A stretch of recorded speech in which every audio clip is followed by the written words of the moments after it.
আর বন্ধুরা কেমন আছেন? বড়দি রান্নাঘরে সবাইকে স্বাগত। আজকে আমরা বড়দি রান্নাঘরে রান্না করব ফিশ ডাক বাংলো। ফিশ ডাক বাংলো বানানোর জন্য আমরা এখানে নিয়ে নিয়েছি একটা রুই মাছ। রুই মাছটা কেটে ভালোভাবে পরিষ্কার করে ধুয়ে নিয়েছি। এখন এর মধ্যে একে একে দিয়ে দেব নুন, হলুদ,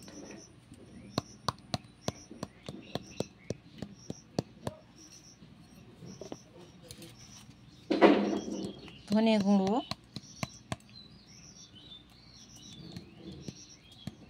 জিরে গুঁড়ো,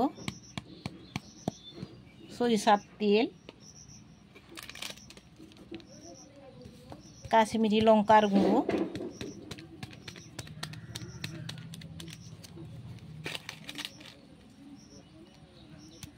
আদা রসুনের বাটা আর দই। এখন এটা আমরা হাত দিয়ে ভালোভাবে মেখে নেব।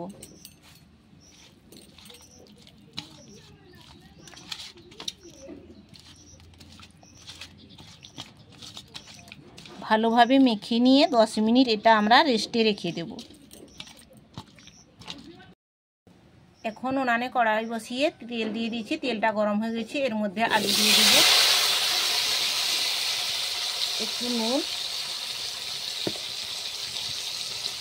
আগে একটু হলুদ দিয়েছিলাম তেলের মধ্যে, আর একটু সামান্য হলুদ দিচ্ছি, আর একটু লঙ্কার গুঁড়ো।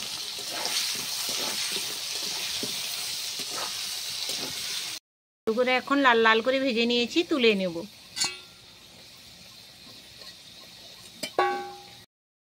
আবার এই গরম তেলের মধ্যে ডিমগুলো একটু ভেজে নেব। সামান্য একটু হলুদের গুঁড়ো,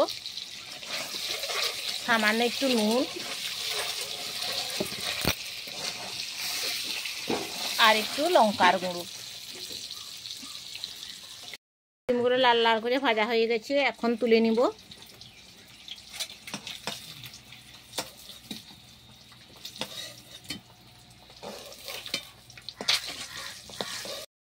ওই তেলের মধ্যে আর একটু তেল দিয়ে দিচ্ছি।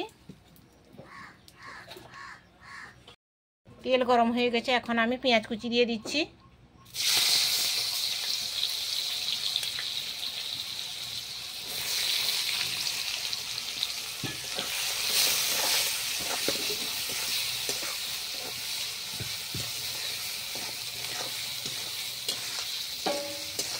পেঁয়াজটা লাল লাল করে ভেজে নেব। লাল লাল ভাজা হয়েছে, এখন এর মধ্যে মাছগুলো দিয়ে দিচ্ছি।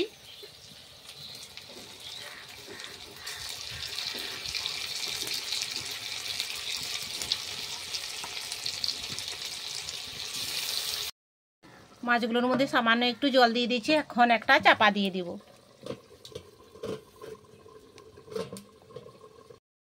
মাছটা এখন আমি এপিট ওপিট উল্টে নিচ্ছি। এই দেখুন, খুব সুন্দর উল্টানো হচ্ছে।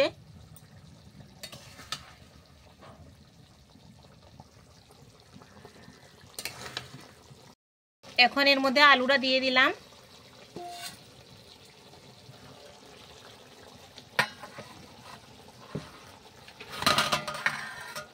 আলুটা সিদ্ধর জন্য আবার চাপা দিয়ে দেবো। ঝালের জন্য আমি একটু কাঁচা লঙ্কা চিরা দিয়ে দিলাম।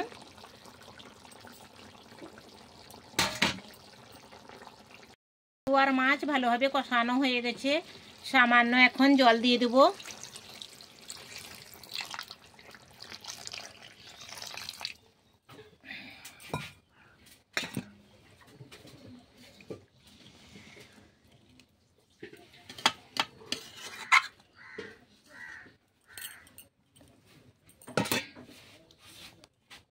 ঝোল ফুটে গেছে, এখন এর মধ্যে দিয়ে দেবো ডিম,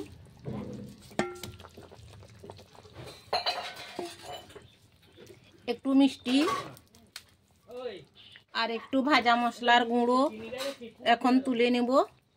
আমার ফিশ ডাক বাংলোটা আপনাদের কেমন লাগলো কমেন্টে অবশ্যই জানাবেন। আপনারা অতি অবশ্যই বাড়িতে বানাবেন। চ্যানেলটাকে এখনো পর্যন্ত যারা সাবস্ক্রাইব করেননি তারা চ্যানেলটাকে সাবস্ক্রাইব করে দিবেন। ভালো থাকুন, সুস্থ থাকুন। এরপরের ভিডিওতে আবার দেখা হবে।